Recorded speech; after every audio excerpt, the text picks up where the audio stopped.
Ya, halo kembali lagi ke Better Programmer. Pagi ini kita akan ngomongin pelajaran yang saya dapat dari ditolak interview berkali-kali ya. Kemungkinan ada sekitar ya lebih dari 100 lah saya ditolak. Termasuk di ghosting sebenarnya. Kalau di ghosting itu ya intinya kalian ditolak tapi apa namanya nggak terang-terangan gitu ya. Jadi intinya gini, dulu banyak saya ditolak karena ada juga beberapa yang salah ngomong ya. Nah, kita akan ngebahas ini nanti.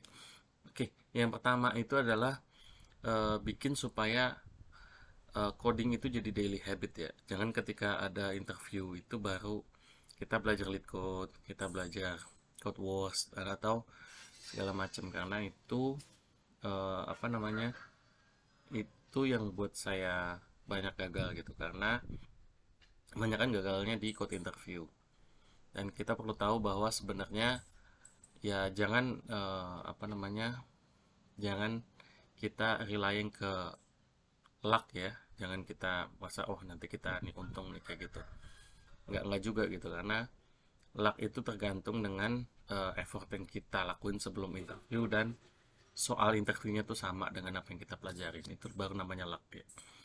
Dan itu jangan kejadian, kadang-kadang juga malah kita belajar grab ternyata keluarnya malah dynamic programming dan lain-lain. Nah, terus yang kedua adalah buat list di Excel. Jadi saya biasa kalau misalnya untuk apa namanya untuk mau interview tuh bikin list juga ya. Jadi listnya tuh ada apa? Pertama ada role, ada juga jadwal interviewnya kapan, terus apa namanya deskripsi dari perusahaan itu. Jadi perusahaan apa supaya ketika ngomong itu nggak kebalik gitu. Oh bukan role saya ini ya gitu. Terus jadwal interview kalau bisa ya. Terus apakah perusahaan ini bagus untuk short term atau long term? Habis itu nanti statusnya apa, apakah gagal atau lolos atau segala macam, terus resultnya apa, terus yang buat improve apa yang butuhkan diimprove, sama stepnya jangan lupa. Biasanya satu perusahaan itu bisa ada 6 step, ada 3 step, nah itu kita harus tahu juga. Nah, terus yang nextnya yang ketiga adalah kalau bisa kita benerin CV ya. Jadi benerin CV itu jangan ketika mau interview aja, harus berkala gitu. Jadi kita harus lihat lihat referensi juga di Google CV yang sesuai role yang kita mau tuh yang mana aja. Ya, jadi apa namanya? Kalau kalian bikin CV itu usahakan kita sesuaikan dengan role ya. Contoh misalnya jangan kalian masukkan eh, bikin game bikin game pakai JavaScript di role buat kalian front end atau back end gitu kayak nggak relevan gitu.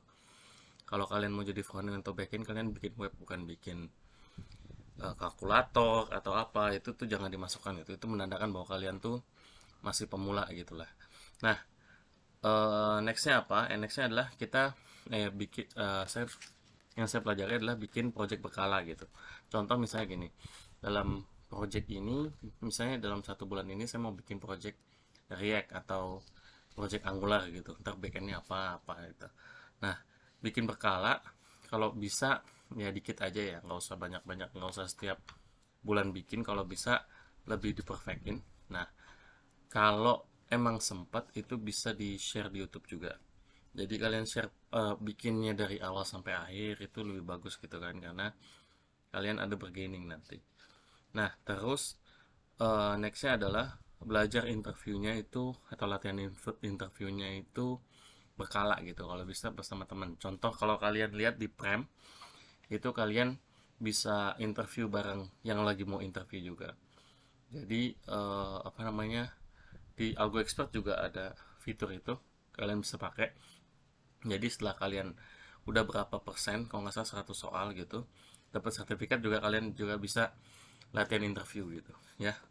Nah nextnya adalah eh, belajar nerima kegagalan gitu. Jadi kalau misalnya di ghosting atau di ya nggak dikasih tahu lah kalau misalnya dibilang maaf nih kurang cocok, nah itu jangan jadi down ya karena kan emang ya mau gimana lagi kalau misalnya kalian mau apa namanya kalian interview pasti bisa bisa diterima bisa juga ditolak gitu.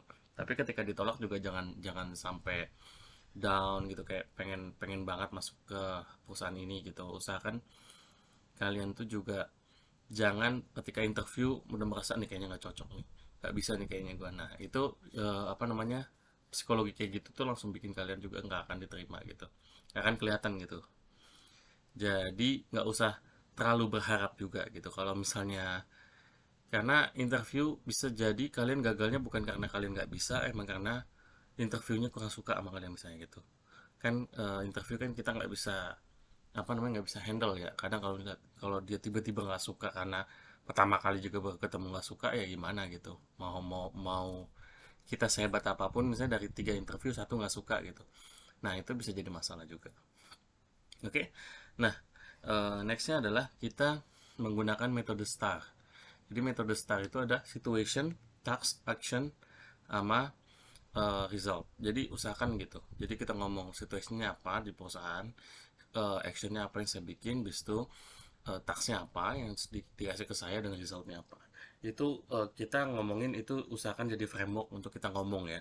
Jadi ketika ditanya bikin project apa aja gitu, nggak ngalur gitu, bikin ini, stucknya ini, nggak, tapi situationnya kayak gini, actionnya ini pakai A B C D, tasknya ini, bis itu resultnya kayak gini, itu pakai star.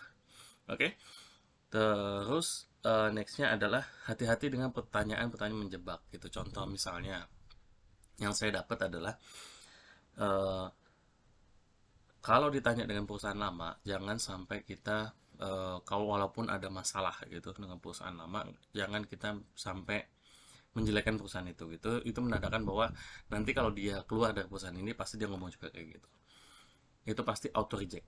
Nah, yang kedua adalah apa namanya, ditanya pasti mau jadi apa 5 tahun mendatang.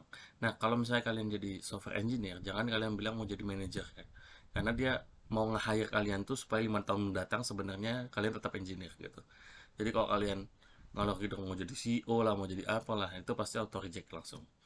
Terus juga waktu ditanyain berapa gaji, usahakan kalian jawab ya, jangan bilang. Kalau dulu saya banyak juga kena ketika saya bilang kenapa kok bisa di apa namanya, di reject. Ternyata apa namanya, kita nggak ngomongin gaji ketika awal. Udah itu aja.